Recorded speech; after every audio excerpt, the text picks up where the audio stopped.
fat, of course, is in the brain. Most brain is fat. It will be loaded with DDT by Sunday, front page of the Sunday New York Times. And the opposition was just livid with rage, but we won that one. Oh boy, oh boy, oh boy, oh boy! We've got fun, we've got freedom, we've got joy. We got fun, we got freedom, we got joy. Boy! When I heard it was banned, I really felt bad about it because I felt it was a victory against science.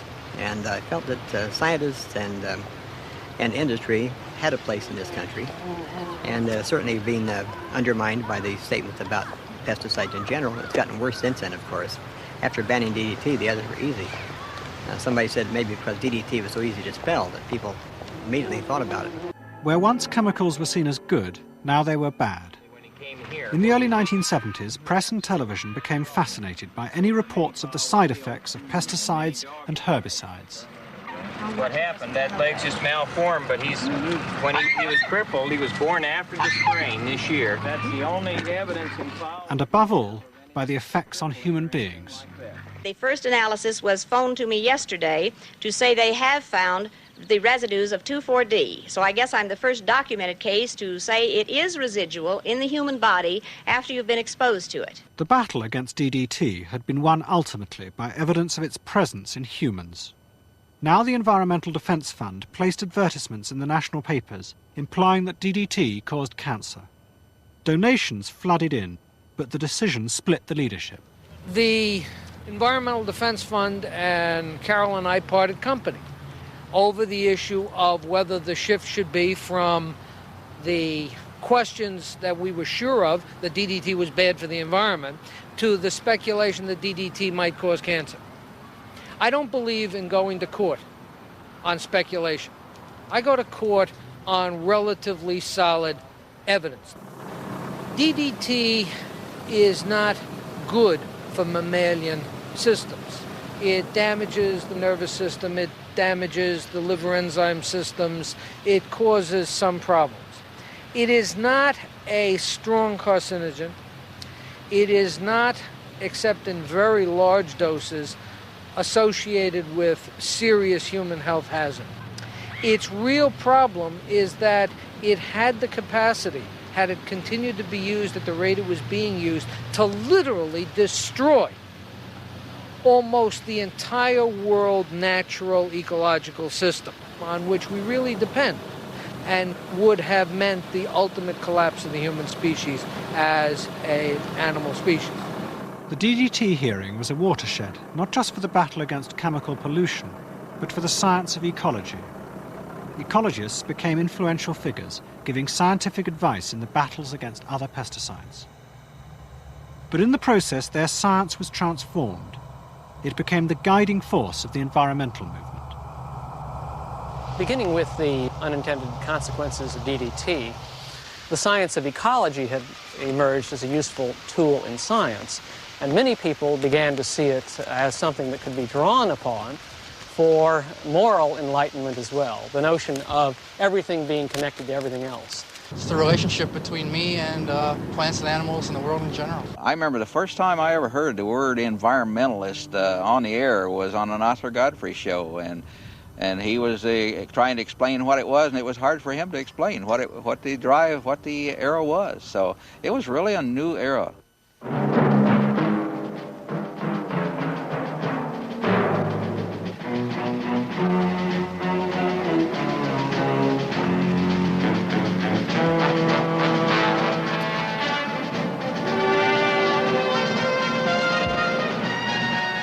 Some people have a deep, abiding respect for the natural beauty that was once this country.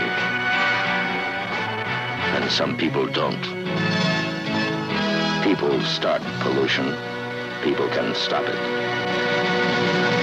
2 days ago, a man whose controversial predictions of a forthcoming global catastrophe have made him an international figure arrived at London's Heathrow Airport.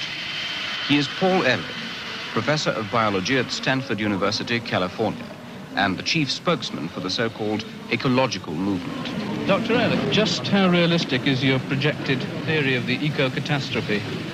Well, I think that it's getting more realistic all the time. The signs are getting worse, but I still have considerable hope because although governments are very slow, people all over the world are awakening very rapidly to what the real danger is. In much the same way as the science of entomology had been changed in the 1950s, now ecology was transformed by the social and political pressures of the early 70s. Ecologists became the moral and spiritual guardians of a new view of the human relationship to nature. And they too cited Darwin's laws to prove that their view was correct. Nature has a set of laws that all organisms have to obey by necessity, because that's the way they evolved, and this applies to human beings very much so. We need to introduce into our lives nature. It is a need that is enormously deep. Look around you wherever you go into homes. They are not only living flowers, they're not only aquaria and pets. Look at the wall. What do we see? Sunflowers by Van Gogh, or irises by Van Gogh, or pictures, photographs of landscapes. You don't see framed in a house a picture of a crankshaft from a Ford, or a tin can squashed. Now, in modern art, which is a sick art, because it reflects the confusion in the human minds, yes, indeed. Darwin's so big that he can support any number of generalizations about the world. I mean, given Darwin's image as a scientific saint, people inevitably try to get him on the side of their view of nature. Now, Darwin was complex. In The Origin of Species, for example, the metaphors tumble over one another in the most unscientific way. Sure, nature's seen as being at war, but nature's also likened to a web of complex relations. And here then was another aspect of Darwin for people to seize on for their own purposes. Darwin gave them a basis for urging us not to take control of nature, but to cooperate with it, to stay within its balance. Again, Darwin serves up slogans.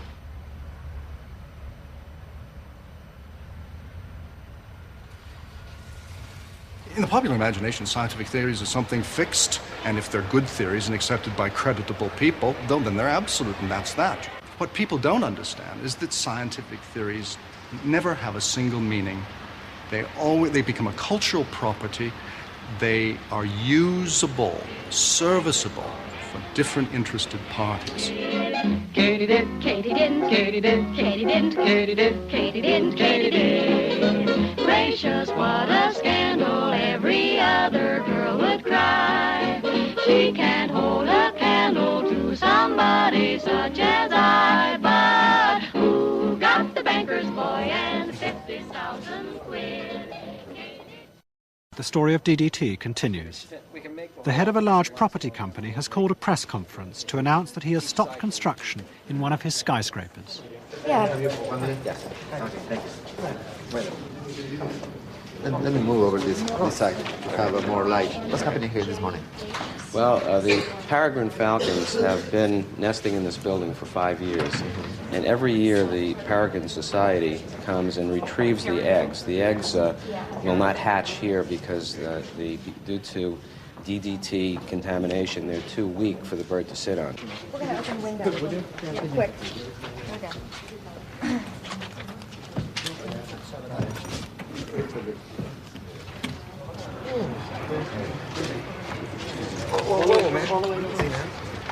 Somebody's pushing it.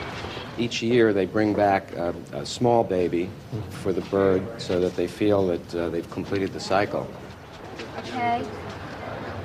You all, did you want to come in closer? Basically, the people are here because it's not just a story about the eggs being laid and gathered. It's a story about how this particular developer, the J.H. Snyder Company, has literally suspended construction in this area during the mating season of these particular birds, and how it's an excellent idea of how developers and business people can participate in environmental concerns. Come on. We've got plenty of time. He's going to Bird stay. right here behind him.